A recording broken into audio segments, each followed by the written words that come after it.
Hi everyone, this is the first in a series of videos on how to draw like Quentin Blake and how to draw in the style of Quentin Blake. I'm going to begin by showing you a sketchbook that I've started during lockdown on a doodle every day in the style of Quentin Blake. So I'm just going to go over to the sketchbook and show you some of the work that I've been working on. So this is the sketchbook I've been working on, and so this is dedicated to Wendy, who bought me this sketchbook at the end of year 6.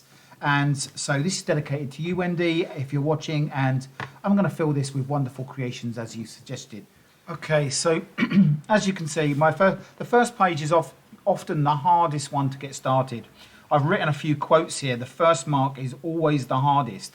Be courageous. That's a quote from Quentin Blake's book where he talks about his drawing, and I would agree that often when you get a blank piece of paper, that it's often the most difficult thing to do is just to begin your first drawing. And sometimes it's just making that first mark on a white page is often the most difficult. I've also written a quote that I quite like here. Thinking about something is not actually doing something. You know, often I would think, you know, if only I could do this, or I keep trying this, and, you know, actually, and I would like to do this and I want to do this, but actually thinking about those things actually isn't doing something. So it's better to do actually one thing. And when I look at this sketchbook, I think, oh, that's a very big sketchbook. There's a lot of pages, over 100 pages here. That's going to be over 100 sketches. So if I thought about the whole book, I sometimes would think that's just too much. But actually, if you think, you know, if you want to cut down a forest, you start one tree at a time. And in the end, what will happen is eventually you'll cut down the forest.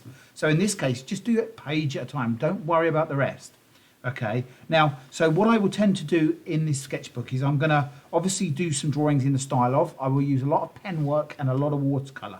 I've done a few tests to show you. I'll try out different techniques. And actually, I like to write notes sometimes about, oh, this didn't work. Because what I've done is I've changed the ink in my pen and it's starting to run when the water goes on it. And it's a quite nice effect, but I don't want that to happen. So that I've just written a note to myself, you know, this pen didn't run. Okay. I wonder if old ink has mixed in with the new. So I've just written a few just little notes to go in here. Okay. And I'm going to put a hashtag for each line. So let's just run through some of the drawings.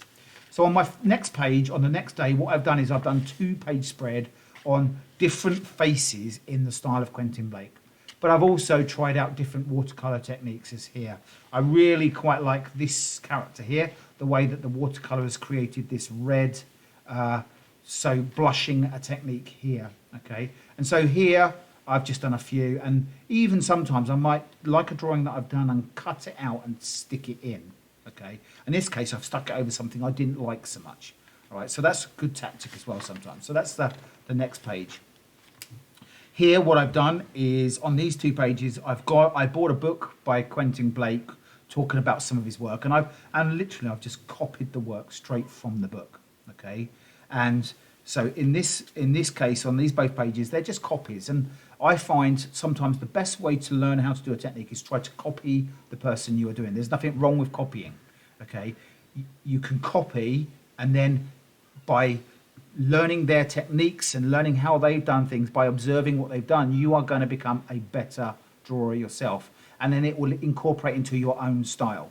So very much so in this book, I'm drawing in the style of Quentin Blake, but Quentin Blake is not Mr. Beanie's style, although there will be some elements where you can see some of my style coming through, and there's nothing wrong with that, because what I'm trying to do is let Quentin Blake's style affect my style and just make my style a little bit better.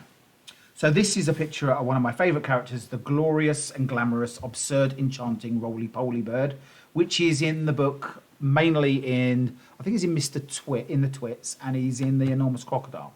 Okay, a really crazy bird. And this was taken, the picture was taken straight out of the book, and I've copied it, but I've had bits in myself. I've made the legs a bit wider because in the drawing they're just long black sticks. So I've added some ideas of my own. And so, but I've tried to keep to the style the best that I can, okay? And the good thing about copying is you learn how to control your pen.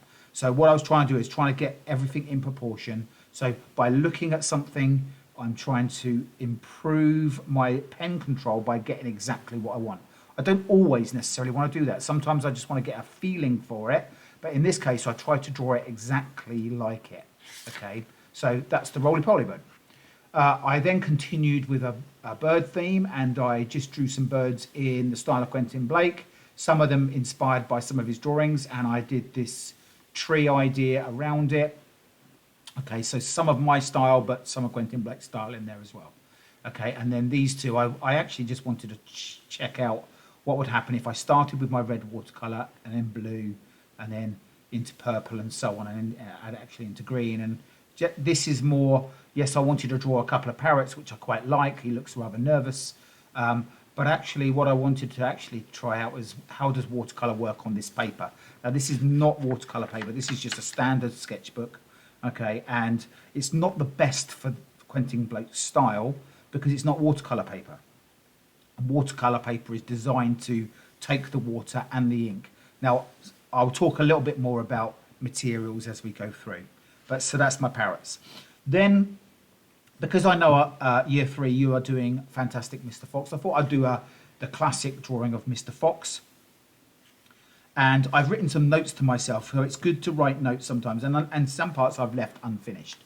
So in this one, I've said this bag should be a lot bigger. I would also write, I love the effect that I've got with the watercolour here. So I've done this in 2 layers. I've layered one green down and then a darker green to get this sort of textured effect. And then another note to myself is to allow the paint to dry. So here I didn't allow the green to dry before I added the red, so it's merged in because it bleeds. Okay, and we'll talk a bit more about bleeding on wet washes and dry washes as we go through these series of videos.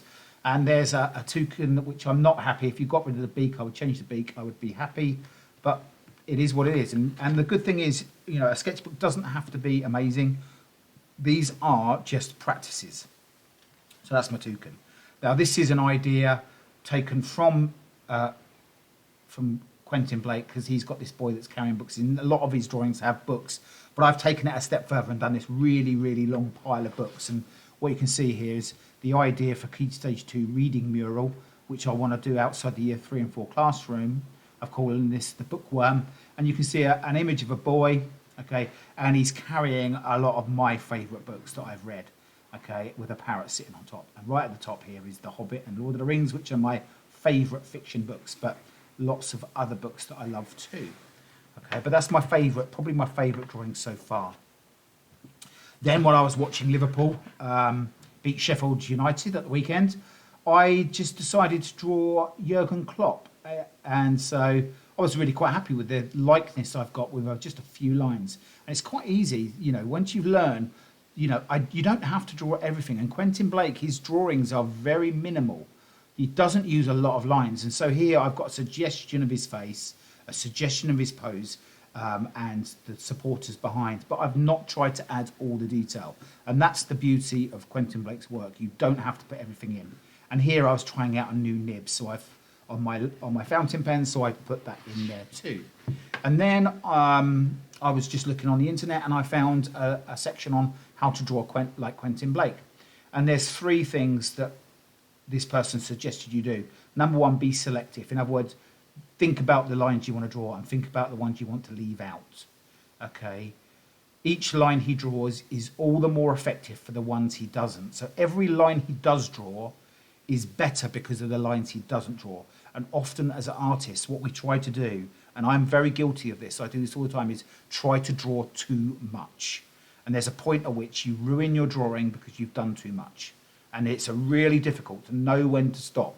And that is one of my weaknesses, is I don't know always when to stop.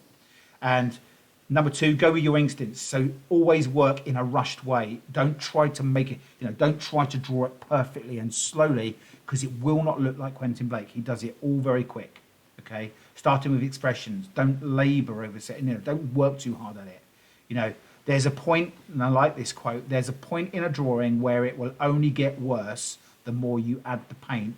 Comes pretty quickly and with this style. So, in other words, there's a point at which you've done too much and it's ruined. And number 3, if all goes wrong, add a beard. And I'll talk about that another time. And then there's some ideas there. So I've just written that down, and I've done this witch that's licking a pen, and it's made their tongue go blue. but I don't think I've particularly done a particularly great job of the tongue there. All right, but there's another page. So the next one, what I did is I've just drawn different styles of Quentin Blake's facial expression. So I've got different eyes that he does, different noses. I've done the different mouths that he does. And then I've just done a few examples of what they might look like. This one looks a little bit like Bart Simpson. Okay, so what I will do is I'll do a few lessons on this, on how to draw Quentin Blake style faces. And so we'll spend some sessions on that. This one, so this one I've written, sometimes you need to be brave and just go in with pen. So on these, a lot of them, I started with a pencil. You can just about see some of my pencil marks. But in this one, I was brave and I thought, right, I'm just going to start with the pen. That means if I make a mistake, it's going to stay. Now, in this case, you can't see the mistakes necessarily I've made, but I can, okay? But sometimes the mistakes make your drawing better, all right? And so I'm really happy with this set of 3 pigs. And so sometimes going in straight with a pen is the best thing you can do, because it makes you think about what you're drawing, but it also it makes mistakes happen which you have to adapt to. Now, normally in most sketchbooks, I often start with a picture of my materials. So my materials generally for this is going to be my trusty mechanical pencil and my fountain pen, which has permanent ink in, okay, and a load of brushes. So that's just a picture of art materials, okay. And so the next and the last page at the moment, this is as far as I've got. I've just done my little, and you can see just here down at the bottom of the screen, my little character here. I thought I'd do one in colour, and maybe that'll change over time.